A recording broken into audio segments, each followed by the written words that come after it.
एक हदीस में मौजूद है, हज़रत मूसा अलैहिस्सलाम बहुत ऊंचे दर्जे के नबी गुजरे हैं, अल्लाह से बातें करते थे। हज़रत मूसा अलैहिस्सलाम की तरफ अल्लाह रब्बुल आलमीन ने एक मरतबा वही भेजी और फरमाया, मेरे नबी मूसा, अगर दुनिया में ऐसे लोग न हो जो मेरी हम्दो सना करते हैं, जो मेरी तारीफ करते हैं, तो आसमान से एक कतरा पानी का न टपकाऊं और ज़मीन से एक दाना न उगाऊं, और बहुत सी चीज़ों का अल्लाह रब्बुल आलमीन ने जिक्र फरमाया।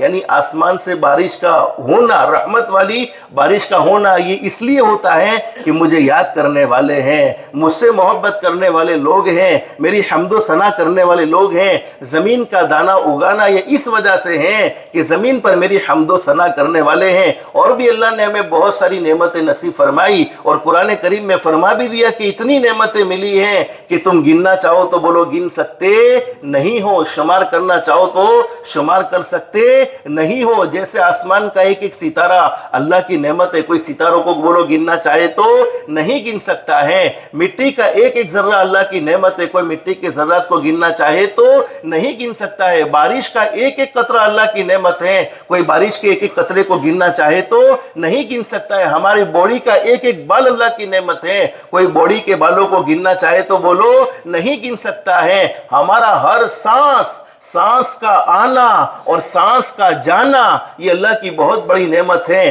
कोई सांस के बोलो आने जाने को गिनना चाहे तो नहीं गिन सकता है। अगर अंदर खींचने की ताकत अल्लाह खींच लेवे या बाहर निकलने की ताकत अल्लाह पाक खींच लेवे तो बोलो हम दुनिया में रह सकते नहीं है। तो अल्लाह ने नेमतें तो हमें बहुत सी नसीब फरमाई। अल्लाह रब्बुल आलमीन ने फरमाया, मेरे नबी मूसा, अगर दुनिया में ऐसे लोग ना हो जो मेरी हम्दो सना करते हैं तो आसमान से एक कतरा पानी का न टपकाऊं और ज़मीन से एक दाना न उगाऊं। और भी बहुत सी चीज़ों का अल्लाह रब्बुल आलमीन ने जिक्र फरमाया। उसके बाद इरशाद फरमाया, ए मूसा, अगर तुम चाहते हो कि मैं तुमसे उससे भी ज़्यादा करीब हो जाऊं, अल्लाह ये नहीं कहते कि तुम मुझसे करीब हो जाओ, बल्कि अल्लाह फरमाते मैं खुद तुमसे करीब हो जाऊं। अल्लाह फरमाते, मेरे नबी मूसा, अगर तुम चाहते हो कि मैं तुमसे उससे भी ज़्यादा करीब हो जाऊं, जितना तुम्हारी ज़ुबान से तुम्हारा कलाम, आदमी की जुबान से उसकी बातें कितनी करीब होती हैं, जितना तुम्हारी जुबान से तुम्हारा कलाम, जितना तुम्हारे दिल से उसके खतरात, और जितना तुम्हारे बदन से उसकी रूह,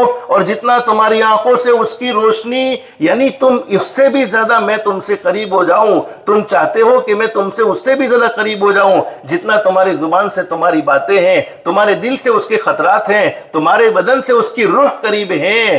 फरमाया कि तुम्हारी आंखों से उसकी रोशनी करीब है। हजरत मूसा अलैहिस्सलाम ने फरमाया, या अल्लाह, जरूर फरमाइए क्या करना होगा कि तू मुझसे इतना ज्यादा करीब हो जाए। अल्लाह ने फरमाया, मेरे मूसा, मेरे नबी, आखिरी नबी हजरत मुहम्मदुर रसूलुल्लाह सल्लल्लाहु अलैहि वसल्लम की ज़ाते गिरामी पर कसरत से दुरूद पाक का एहतमाम करना होगा। तो हम पढ़ेंगे इंशाअल्लाह। अब सवाल ये है कि कौन सा दुरूद पढ़ा जाए जिससे हमारा पैदा करने वाला अल्लाह भी हमसे खुश हो जाए और हमारे नबी हजरत मुहम्मदुर रसूलुल्लाह सल्लल्लाहु अलैहि वसल्लम भी हमसे खुश हो जाए।